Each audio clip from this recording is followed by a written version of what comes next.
पाकिस्तान में सत्ता के नए समीकरण बन रहे हैं। पाकिस्तान पीपुल्स पार्टी ने ऐलान किया है कि वो पीएमएल-एन सरकार में शामिल नहीं होगी। वो सरकार को बाहर से समर्थन देगी। पीपीपी नेता बिलावल भुट्टो ने कहा है कि वो चाहते हैं आसिफ अली जरदारी राष्ट्रपति चुनाव लड़ें, यानी नवाज शरीफ वहां अकेले सरकार बना सकते हैं। खबरों के मुताबिक नए समझौते के बाद शहबाज शरीफ पाकिस्तान के प्रधानमंत्री और नवाज शरीफ की बेटी मरियम नवाज पंजाब की मुख्यमंत्री बन सकती हैं। मरियम अगर पंजाब की सीएम बनती हैं तो वो पाकिस्तान की पहली महिला मुख्यमंत्री होंगी।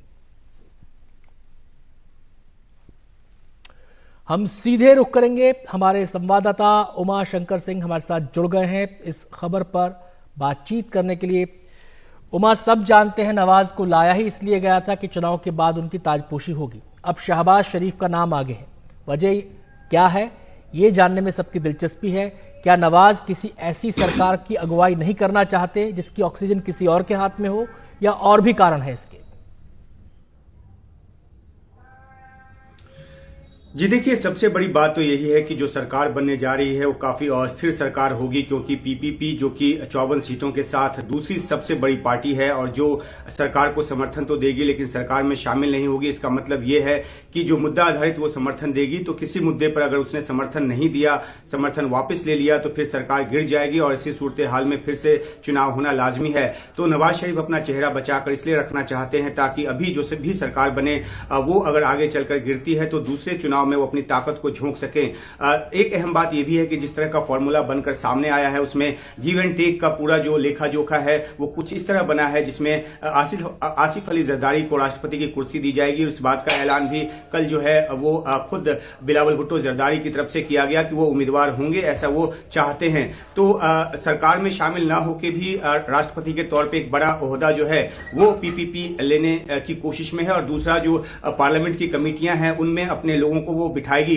एक अहम बात यह भी है कि जब मरियम नवाज को पंजाब का मुख्यमंत्री बनाया जाएगा तो पंजाब की जो गवर्नरशिप है उस पर जो है वो पीपीपी ने दावेदारी की है। साथ ही साथ वो बलूचिस्तान और सिंध में अपनी सरकार की दावेदारी कर रही है।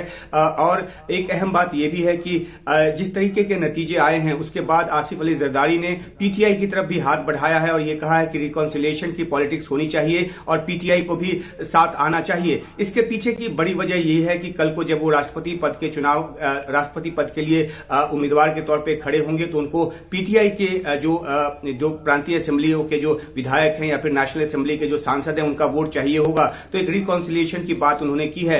एक बड़ी प्रेस कॉन्फ्रेंस कल चौधरी शुजात के घर पे कल की गई, जो पीएमएलक्यू के नेता हैं। एक बात यह भी है कि मुत्ताहिदा कौमी मूवमेंट भी सरकार का हिस्सा होने जा रही है, लेकिन सिंध में मुत्ताहिदा कौमी मूवमेंट और पीपीपी के जो इंटरेस्ट हैं वो आपस में टकराते हैं। तो इस बात को लेकर खींचतान है। मुत्ताहिदा कौमी मूवमेंट जो है वो चाहता है कि सिंध की जो गवर्नरशिप है उसे मिले। तो कुछ अभी भी दिक्कतें हैं, लेकिन मोटे तौर पर फॉर्मूला तय हो गया है कि पीपीपी बाहर से समर्थन देगी, शहबाज शरीफ जो हैं वो एक प्रधानमंत्री के उम्मीदवार होंगे और नवाज शरीफ जो हैं वो ऊपर से तमाम चीजों की देखभाल करेंगे। संक्षेप में उमा ये भी बता दीजिए, क्या ये फाइनल फॉर्मूला है? क्योंकि चर्चाएं ऐसी भी थी कि 50-50 होगा, यानी कि हाफ टेन्योर इनका हाफ टेन्योर उनका, या 3-2 भी हो सकता है, यानी कि 3 साल इनके 2 साल उनके।